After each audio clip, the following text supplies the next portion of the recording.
Lex Fushane was one of the teachers as well at Technikon Natal before it merged to UKZN. So he's one of the people that taught us as well at Technikon Natal. And he's played with Abo Fairfang, which are some of his peers, Babu Zimnawana. And the first time actually I saw him live perform was with the great Babu Bheki Khoza, with Babu Mfana Mlambo. And we were doing a festival at the exhibition center. And yeah, so I was really lucky to have seen that very important. One of the few performances that Mselegu did when he came back from exile before he returned to London. So it was a very historic moment, and I hope we can get archives and some footage of that, since he's no more. And on the drums, he's a younger, now my student, because I also taught at CJC, and he was one of the students, So I'm not just a student, but I also have taught some of the people, like I'm teaching here now. So it's really an exciting time to have all of these people in one room. And as I'm sure you guys have read, today's topic is really trying to sort of put connections between Maskanda music and jazz. And I mean, there is no one as relevant as Bheki Khoza to actually take us through that journey, because he's played Maskanda music and he studied in the US, where this music is from. He studied jazz, and he puts really amazing parallels. And even in some of his repertoires and the music that he creates, you feel elements of jazz music coming very strongly, but also he's never missed the elements of where he comes from and sort of the Maskanda, Mpaqanga, and all of those, articulations. So, let's enjoy the topic, and feel free to ask any questions, and they will be demonstrating as well. And make sure you come later as well for the performance. Bheki Khoza and his quintet. Thanks very much for this opportunity. I guess I can speak away from the microphone, because I could hear that it's audible, everything is audible. I do it every day, Mkati. I do it every day. Yeah. Exactly, it's my honor to have this opportunity to be able to share some of the information that I have on this music. And it's very clear that how Nduduzo put it. He put it very clear. I'm always all the time dissatisfied at how I'm being presented. It's very rare. It's very rare. It's like the newspapers, the journalists. I mean, I've been playing for so long. I've been playing music professionally for more than 8 years. And maybe there is only 1 or 2 interviews that I've heard and read on the paper that I agreed with, of the people that interviewed me, sat me for hours, interviewed me, and then I go up and read the paper. I'm thinking, wow, this guy, did he talk to me?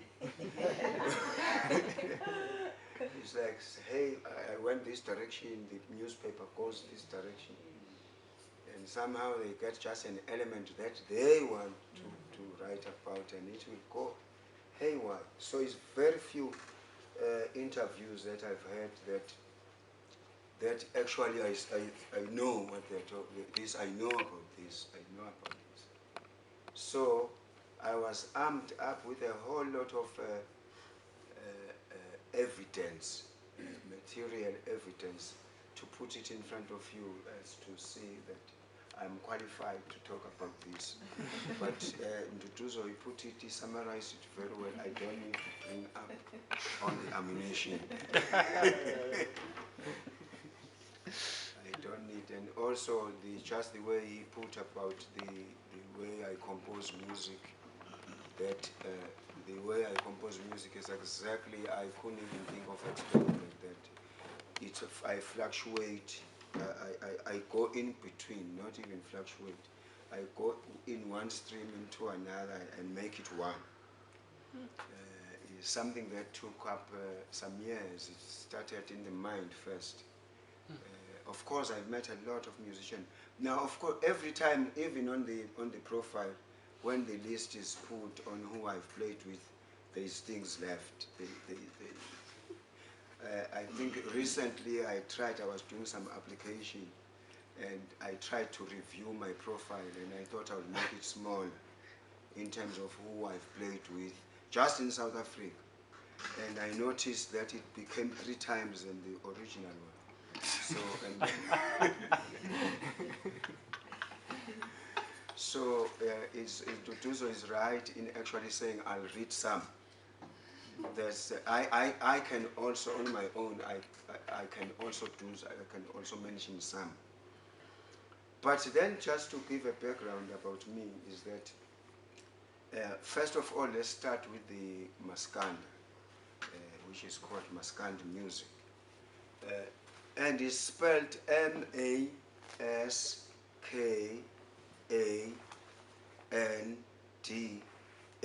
Maskanda. Some people say Maskandi, they put an I at the end.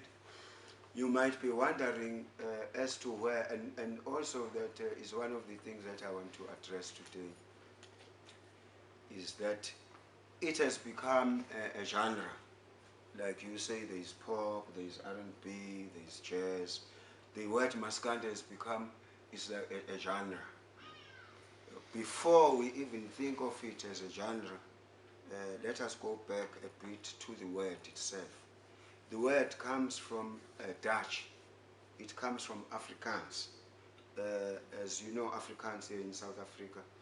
And with the coming of the Dutch people into South Africa, and the creation of the language called Afrikaans, which is a mixture of also European languages, you will find out that the people that are in the continent or in South Africa have also started to adopt some of the words, where you will think the word is in Zulu or is in Khoza, but it's a borrowed word.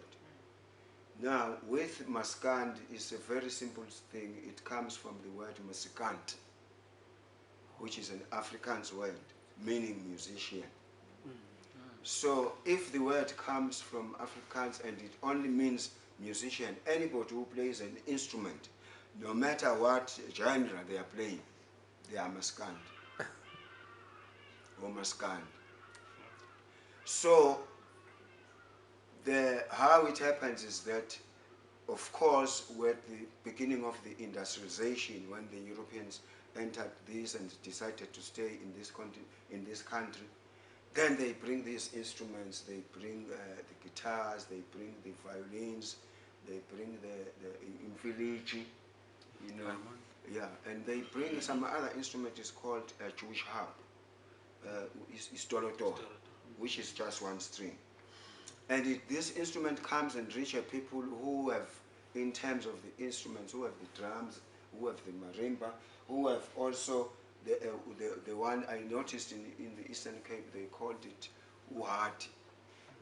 In the KwaZulu-Natal, we call it umakwenya, yeah, which resonates on a calabash, which is a one-string instrument. So what happens now, the guitar, as you see the 6-string guitar, it becomes sort of a new instrument inside. And the very first people who get hands into it, one of the things that they do, of course, is to play the music that in the context that they heard it from.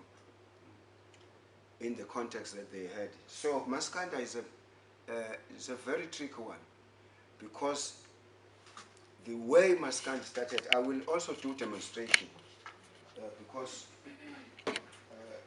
I'm not a scholar like that. I'm even talking about this music because of the experience, because this is what I've experienced. This is whether in doing or in listening or in seeing, I've experienced it. I'll just give an example of, let's say, somebody who comes up across the guitar in KwaZulu-Natal.